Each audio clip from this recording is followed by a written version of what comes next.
Hello friends, welcome to Centum Tutor PGTRB Commerce 2020 Test Series 1, Unit 4 Management Accounting. In the unit today topics marginal costing, break-even analysis, working capital forecast and zero-based budgeting.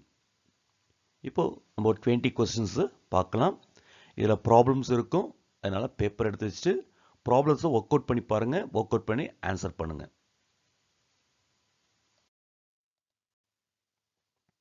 Question number 1. Period costs or variable costs, fixed costs, prime cost, overheads cost. Period cost கால செலவுகள். Period cost அப்படின்னா என்ன கேட்டிருக்காங்க.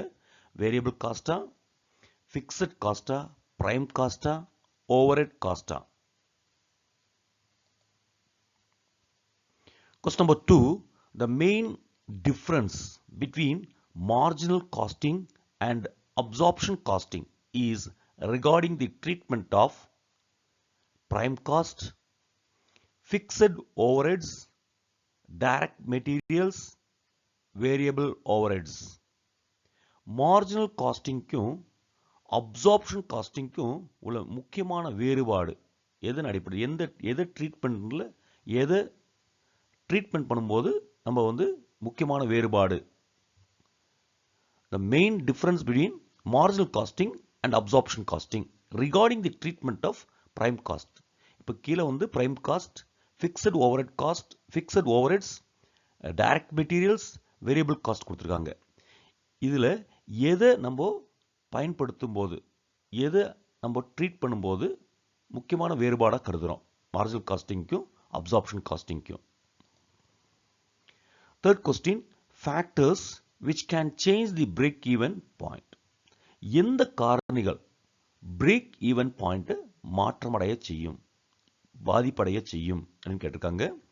Change in fixed cost, change in variable cost, change in the selling price, all the above கேட்டிருக்காங்க. அதாவது break-even point பாதிக்கக்கூடிய காரணிகள்.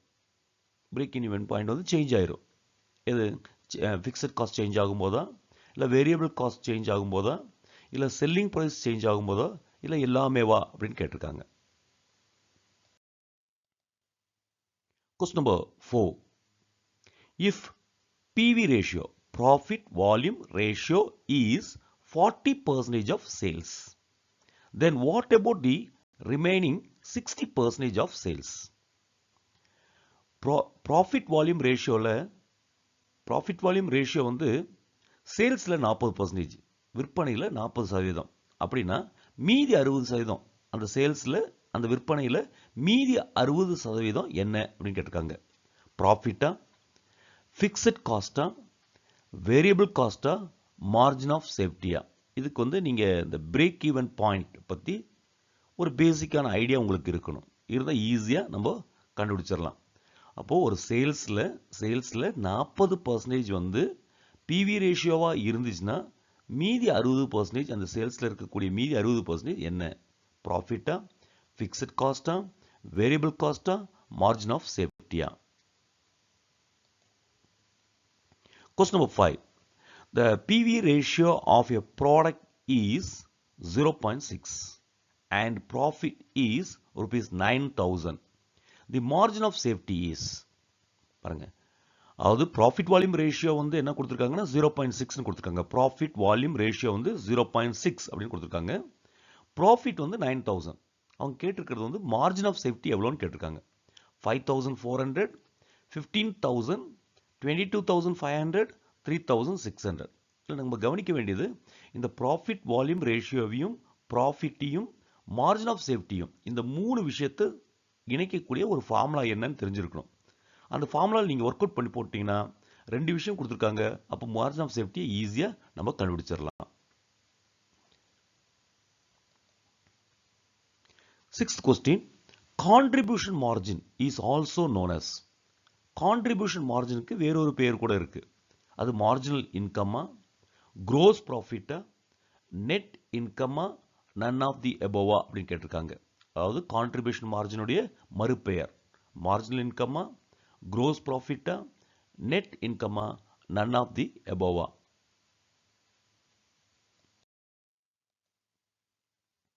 Question number 7. When fixed cost is rupees 10,000. Fixed cost வந்து 10,000. PV ratio, profit volume ratio வந்து 50%. The break even point will be. break even point கேட்டிருக்காங்க. இந்த மாதிரி question பண்ணும்போது நம்ம இப்போ இந்த கொஸ்டின் ஆன்சர் பண்ணுற டைமில் நம்ம வந்து ஃபார்முலாவை எங்கேயாச்சும் பார்த்து எழுதி ஆன்சர் பண்ணக்கூடாது. ஏற்கனவே இந்த ஃபார்முலாவில் உங்கள் மைண்டில் இருக்கணும். இந்த கொஸ்டினை பார்த்ததும் இந்த கொஸ்டினுக்கு சூட்டபிளான ஃபார்முலா என்ன அப்படின்னு நீங்கள் எழுத முடிஞ்சால் மட்டும்தான் நீங்கள் பர்ஃபெக்டாக இந்த டெஸ்ட்டை அட்டன் பண்ணுறீங்கன்னு அர்த்தம். இந்த கொஸ்டின் அட்டன் பண்ணுறதுக்காக நீங்கள் வந்து ஒரு புக்கை ரெஃபர் பண்ணி அந்த ஃபார்முலா எழுதி ஒர்க் அவுட் பண்ணி ஆன்சர் கண்டுபிடிக்கிறதுன்றது நாட் குட். அப்போ நீங்கள் வந்து ஆக்சுவலி என்ன பண்ணணும்னு கேட்டிங்கன்னா, இந்த ஃபார்முலாஸ் எல்லாம் தரவு பண்ணிவிட்டு அந்த ஃபார்முலா நீங்கள் இந்த கொஸ்டின் கொடுக்கும்போது பார்த்து இந்த ஃபார்முலா இந்த கொஸ்டினுக்கு என்ன ஃபார்முலா சூட்டட் பாருங்கள். ஃபிக்ஸட் காஸ்ட் கொடுத்துருக்காங்க 10,000. ப்ராஃபிட் வால்யூம் ரேஷியோ 50% கொடுத்துருக்காங்க. அப்போ பிரேக் ஈவன் பாயிண்ட் என்ன பார்க்கணும். 20,000, 40,000, 50,000, none of the above. Question number 8. When PV ratio is 40% and sales value rupees 10,000, the variable cost will be. ஏற்கனவே இந்த கொஸ்டின் பார்த்தோம், இப்போ தான் பார்த்தோம். அந்த கான்செப்ட் தெரிஞ்ச ஈஸியாக ஒர்க் அவுட் பண்ணிடலாம். ப்ராஃபிட் வால்யூம் ரேஷியோ வந்து சேல்ஸ் வேல்யூவில் 40% சேல்ஸ் வேல்யூ கொடுத்துருக்காங்க 10,000. அப்போ வேரியபிள் காஸ்ட் எவ்வளோன்னு கேட்டிருக்காங்க. 4,000, 6,000, 10,000, none of the above. இதெல்லாம் சிம்பிளாக நம்மளுடைய அந்த concept PV ratio, variable cost, அதே மாதிரி இந்த பிரேக் ஈவன் பாயிண்ட், அதோடைய ஐடியா நம்ம மைண்டில் இருந்துச்சுன்னா இதெல்லாம் மனக்கணக்கு நம்ம ஒர்க் அவுட் பண்ணி பார்க்க வேண்டிய அவசியமே கிடையாது. டக்குன்னு ஆன்சர் பண்ணிடலாம். அந்த அளவுக்கு நீங்கள் ரெடி ஆகணும். ரெடி ஆகலைன்னா இனி ready ஆகிக்கணும். Question number 9. When sales are rupees 2 lakh, fixed cost rupees 30,000, PV ratio 40%, the amount of profit will be 50,000, 80,000, 12,000, 60,000. Sales கொடுத்துட்டாங்க பாருங்க, 2 lakh கொடுத்துட்டாங்க. ஃபிக்ஸட் காஸ்ட் கொடுத்துட்டாங்க 30,000. PV ratio, profit volume ratio 40% கொடுத்துட்டு எவ்வளோ ப்ராஃபிட் அப்படின்னு கேட்டிருக்காங்க. இதில் எது ப்ராஃபிட்னு நம்ம கண்டுபிடிக்கணும். Already I told you formulas வந்து ஆல்ரெடி நம்மளுக்கு இருக்கணும். இப்போ ஃபார்முலா ரெஃபர் பண்ணி நீங்கள் போடுறதா இருந்தால் நீங்கள் வந்து வீக்காக இருக்கீங்க அர்த்தம். இந்த ப்ரிப்ரேஷனில் வந்து வீக்காக இருக்கீங்கன்னு அர்த்தம். காரணம் என்னன்னு கேட்டிங்கன்னா, இந்த ப்ராப்ளத்தில் வந்துட்டு இந்த break even point, PV ratio, இந்த ப்ராப்ளத்தில் கண்டிப்பாக 1 or 2 ப்ராப்ளம் எல்லா டிஆர்பி எக்ஸாம்லேயும் கேட்டிருக்காங்க. அதனால நீங்கள் வந்து ஃபஸ்ட்டு தரவு பண்ணிட்டு தான் இதை ஒர்க் அவுட் பண்ணணும் பார்க்கணும். Question number 10. Angle of incidence is formed by the intersection of dash at the break even point.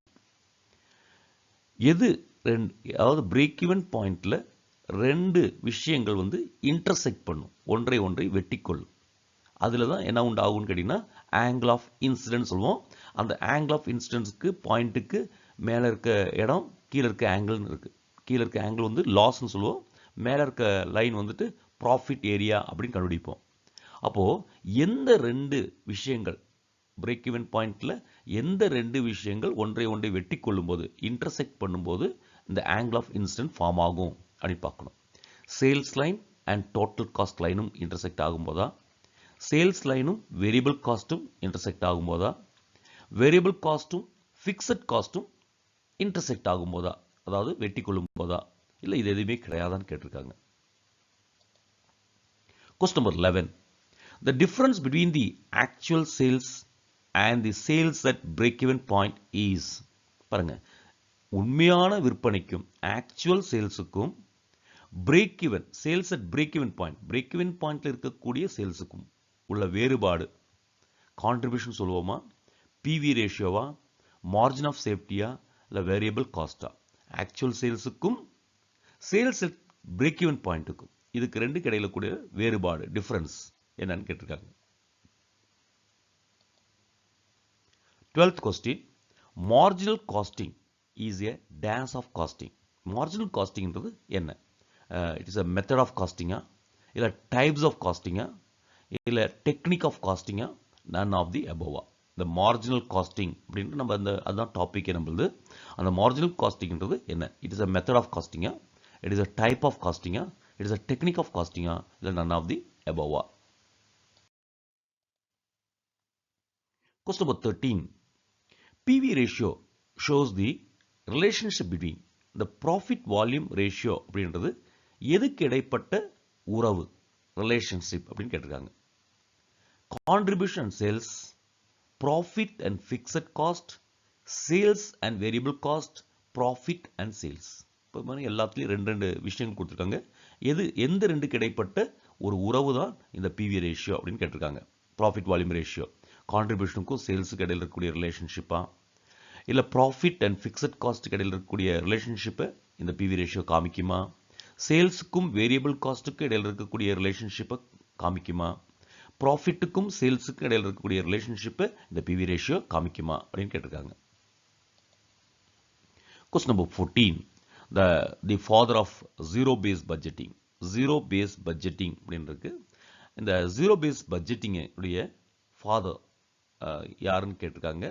கார்ட்டரா, Peter ஏ பயரா, டேவிடா, லினாடா அப்படின்னு கேட்டிருக்காங்க. The father of zero based budgeting. Question number 15. Zero based budgeting technique was first used in. The zero based budgeting அப்படின்ற டெக்னிக்கை எங்க first பயன்படுத்தினாங்க? USA, India, Britain, France.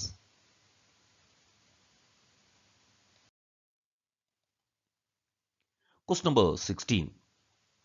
Which one of the following is not used in capital budgeting? இந்த capital பட்ஜெட்டிங்கில் இது கீழே கொடுத்துருக்கிறதுல எது பயன்படுத்த மாட்டாங்க? Not used in capital budgeting. அங்கே பார்க்கணும், not used in capital budgeting அப்படின்னா நம்மளுக்கு கேபிட்டல் பட்ஜெட்டிங் பற்றி நம்மளுக்கு தெரிஞ்சிருக்கணும். ஃபோர்காஸ்டிங்கில் அப்போ கேபிட்டல் பட்ஜெட்டிங்கில் எது யூஸ் பண்ண மாட்டாங்க? பேபேக் பீரியடா, நெட் ப்ரெசன்ட் வேல்யூ NPVயா, நெட் அசட் மெத்தடா, இல்லை ப்ராஃபிட்டபிலிட்டி இண்டெக்ஸா, எதை கேபிட்டல் பட்ஜெட்டில் பயன்படுத்த மாட்டாங்க? Question number 17. Gross working capital is based on. Gross working capital எதை அடிப்படையாக கொண்டது? அதாவது நம்மளுக்கு கான்செப்ட் அண்ட் கன்வென்ஷன்ஸ் அக்கௌண்டன்சிங்கில் படிச்சிருக்கோம். அதில் இந்த gross working capital எதை அடிப்படையாக கொண்டது? அக்யூரல் கான்செப்டா, மணி மெஷர்மெண்ட் கான்செப்டா, கோயிங் கன்சர்ன் கான்செப்டா, இல்லை ரியலைசேஷன் கான்செப்டா அப்படின்னு கேட்டிருக்காங்க. எந்த கான்செப்டுடைய அடிப்படையாக கொண்டது இந்த gross working capital அப்படின்னு கேட்டிருக்காங்க. Question number 18. Efficiency ratio is capacity ratio divided by activity ratio divided by capacity ratio, the extent of actual working days avoided during the budget period, the extent of actual working days avoided during the budget period, whether the actual activity is more or less than budgeted activity. The efficiency ratio ன்றது எது? capacity ratioவுக்கும் activity ratioக்குள்ள ரேஷியோவா, activity ratioவுக்கும் capacity ratioவுக்கும் உள்ள இடையில் இருக்கக்கூடிய ரேஷியோவா, இல்லை actual working days இந்த budget பீரியடில் நம்ம actual working டேஸை avoid பண்ணுவோம், எந்த அளவுக்கு அவாய்ட் பண்ணுவோம் அதா, இல்லை ஆக்சுவல் ஆக்டிவிட்டி பட்ஜெட்டட் ஆக்டிவிட்டியோட மோர் ஆர் லெஸ்ஸாக இருக்கிறதாவா, எது எஃபிஷியன்சி ரேஷியோ அப்படின்னு கேட்டிருக்காங்க. 19th question. Dash is also known as priority based budgeting. எது அதாவது priority முன்னுரிமையை அடிப்படையாக கொண்ட ஒரு பட்ஜெட் எது? priority based budgeting, cash budget, master budget, zero based budget, flexible budget. இப்போ இதில் 4 பட்ஜெட் கொடுத்துருக்காங்க. எந்த பட்ஜெட்டை நம்ம priority based budgeting அதாவது நம்ம priority கொடுப்போம், அதாவது முன்னுரிமை கொடுப்போம், முன்னுரிமையை அடிப்படையாக கொண்ட பட்ஜெட் அப்படின்னு எதை சொல்லலாம் அப்படின்னு கேட்டிருக்காங்க. 20th question, zero-based budgeting is. The zero-based budgeting is accounting oriented, decision oriented, routine approach, இல்ல both A and B. அதாவது accounting oriented, decision oriented அப்படின்னு கேட்டிருக்காங்க. The zero-based budgeting என்றது என்னன்னு கேட்டிருக்காங்க. accounting oriented, accounting தொடர்புடையதா, decision உடன் தொடர்புடையதா, இல்ல routine approach, இல்ல இந்த accounting oriented அதே டைம்ல decision oriented மான்னு கேட்டிருக்காங்க. இப்போ இந்த 20 கொஸ்டின் நீங்கள் ஆன்சர் பண்ணியிருப்பீங்க. இந்த 20 கொஸ்டின்ஸோட ஆன்சர்ஸ் நம்ம என்னன்னு பார்க்கலாம். மெயினாக இதில் ப்ராப்ளம்ஸ் அதுதான் நீங்கள் கவனம் செலுத்த வேண்டிய part. Question number 1, option B fixed cost. Question number 2, option B fixed overhead. Question number 3, option D all the above. Question number 4, option C, variable cost. Question number 5, option B, rupees 15,000. Question number 6, option A, marginal income. Question number 7, option A, rupees 20,000. Question number 8, option B, rupees 6,000. Question number 9, option A, rupees 50,000. Question number 10, option A, sales line and total cost line. Question number 11, option C, margin of safety.